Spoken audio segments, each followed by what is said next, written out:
Morning, y'all. Right, today's daily vlog is going to be about a post I put actually on Facebook and on Instagram the other day. And it was this post. Look at this. It's over 335 comments. And we'll get into some of them. I've not really looked at them, but that's a lot of people who have an opinion on what coach has done wrong or is doing wrong. And it was the same on Facebook as well. So today we're going to talk about how can we save coach? How do we save the great leader? And today's question is themed around that. How much does mate advice, geezer down at the range advice, can we say anyone with a camera advice?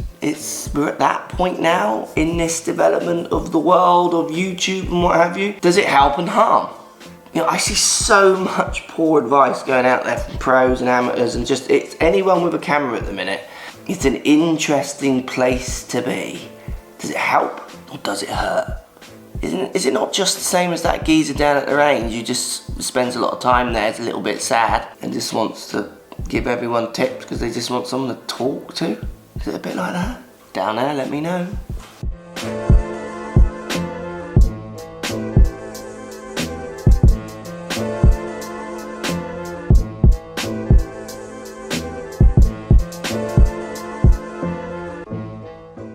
So let's think about who Matt actually is. I think people forget this.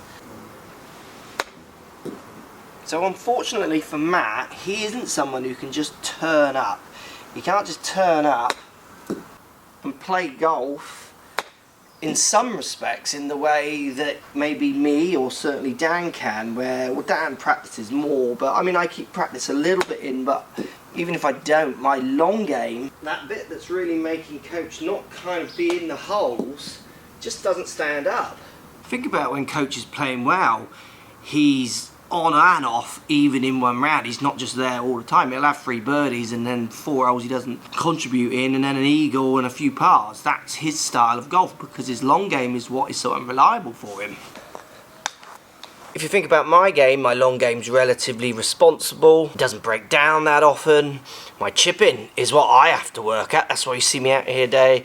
You know, most vlogs trying to hit a few chips to try and keep that anywhere near I want it to be, and it's nowhere close to where I really want it to be, where it used to be. But I can play for what you think is a month, certainly a month's worth of videos, and hit like 4 chips, hardly any. And if I hit 2 or 3 of them okay, you know, you think I'm chipping alright. And if you look at someone like Coach's short game, that stands up. That doesn't need any practice, that just stays constant. But the bit on the courses we play, to be honest with you, challenging, back tees, they're not like the club courses that lots of you will play. If you're not getting off the tee, you're going to look a bit silly. And he's looking a bit silly, isn't he? So I guess that leads us on to another question, which is, well, why doesn't he practice more? That's what people will be asking. And it's a good question. I can hear you all at home now, but why doesn't he practice?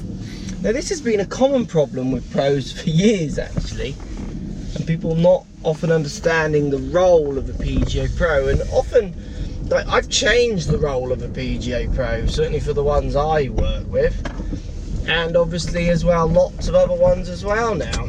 So let's just put this in perspective. Matt played as a junior to young adult at a high standard, what you would call a high standard. He now plays for fun. He doesn't enjoy not playing well, which you'll see in the latest videos in the France ones, but he enjoys going on the trips, having the laugh.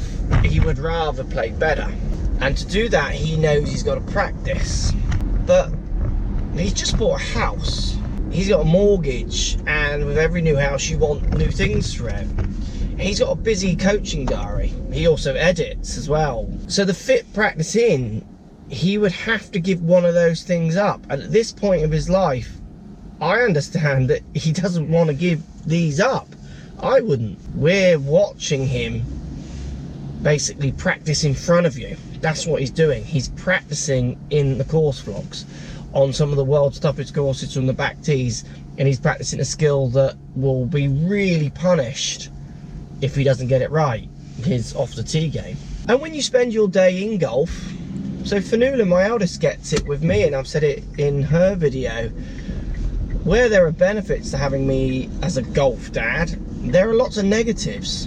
When I get home and she says, can we go to the range or can we play? To be honest with you, sometimes that's the last thing I want to do.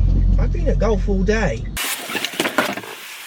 So I fully understand why he struggles to practice, but he might be forced to practice a little bit, and he's mentioned that. And this kind of leads us on to my next point, which for me, Matt is doing what golf does.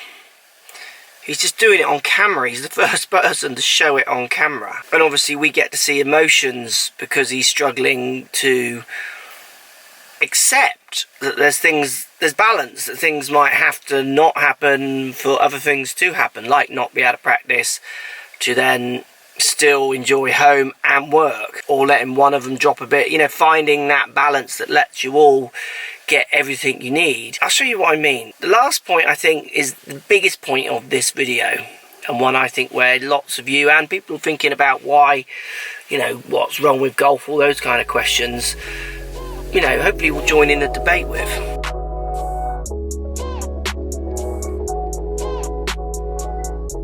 Right, got what I needed in town, time to head back. Let's talk about, when we get back, what you can kind of take from this. Because I think it's personality based, it's such an interesting golf tale if you actually look past the emotional bit. Let's show you what I mean.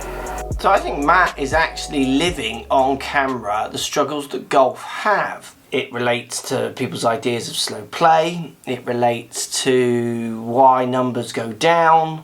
Why then people come back in, so they're in, they're out, and then they come back in. And the more golf doesn't really delve into other demographics, supporting more women, more people who maybe don't have access to golf as easily, so different classes, different groups of people, it'll just keep having this problem.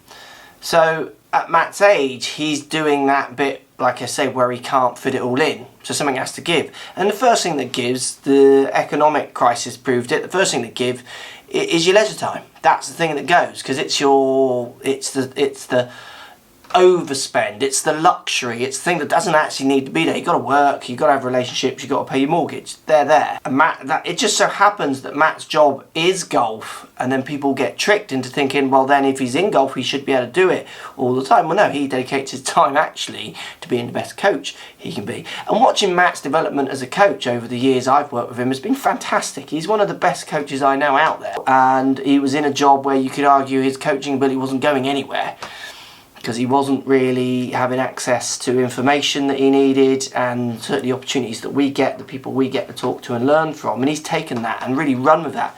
And he coaches students that make great advances.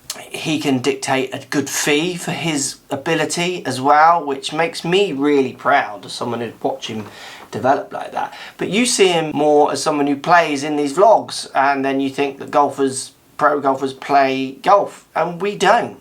We don't play, and I hinted at it earlier. The France trip was filmed over 3 days. That goes out over nearly a month's worth of uploading. So you think we're playing all month. That's not how it works. We don't play for 2 or 3 weeks and then we play. And Matt, because of his commitments between playing, doesn't get a chance to practice. And then it comes down to personality. For me personally, my chipping could make me give up.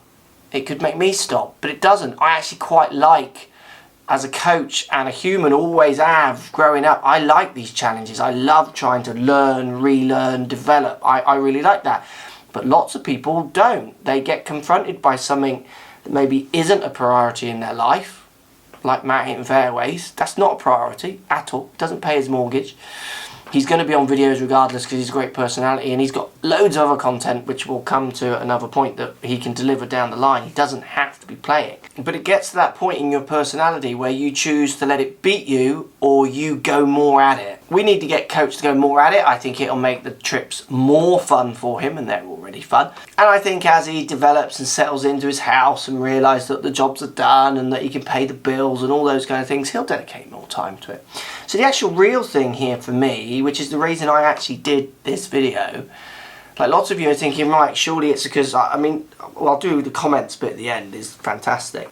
I'm not seeing it as a swing related thing. Matt is skilled enough to swing any way he wants and get the results he needs.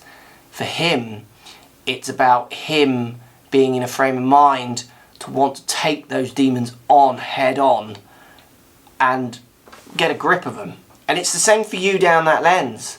What do you choose to do? Do you choose to keep slicing? Do you choose to keep hitting bad shots? Or do you take it head on and beat it? Go and have lessons. Go and practice more. Go and find that time. It's the same questions. It's no different. It's just playing out in front of you on camera, which is arguably a little bit more harsh. But funny though. Rory's loving it. He's loving not being the worst player there. Post comments down below, let me know what you think. I'd love to hear. Go and hit that comment section up, hit the thumbs up button as well if you like daily vlogs. Slightly different one this time. I'd be interested to see what your thoughts are on this, but I think it actually, like I say, it defines golf in so many ways, and this is why golf struggles to develop, because it's stuck in this circle. That's why we need other people playing. Remember, 2 subscribers are still win this coming Monday. I've got other prizes for Monday coming as well. We've got a charity that I'm going to be helping out on Monday, so stay tuned for that. But if you want to win one of these put-outs, 2 of my subscribers, you've got to be a subscriber to the channel, will win. Pick winners on Monday. Team Europe, Team USA. Should we do a little impromptu comment show on my own here? Irish Leaving says, love an intervention. Andrew says, Lockie reborn, bring back Iceland days. Benny Boy 90 lacks practice. He gets it. Too much wooden man, go back to rubber man. He was happier then. Nothing, he's still a lovely boy from May. These ones just blow my head. Aims right, over rotates with hips, shoulders and downswing, shifts path to left, alignment, hips stop turning at impact due to over early rotation, causing inconsistency face to bump. Overcoach my player. He keeps hitting the ball the wrong direction. Correct, Tom. Favourite that? Absolutely. Love everyone's comments, most having never broke 85. Not that that has anything to do with it, it just made me giggle. You can be a good coach at any ability. He's trying to keep up with Dad. He's so not. This is the best one to finish on. His pins are far too small. Simple as that.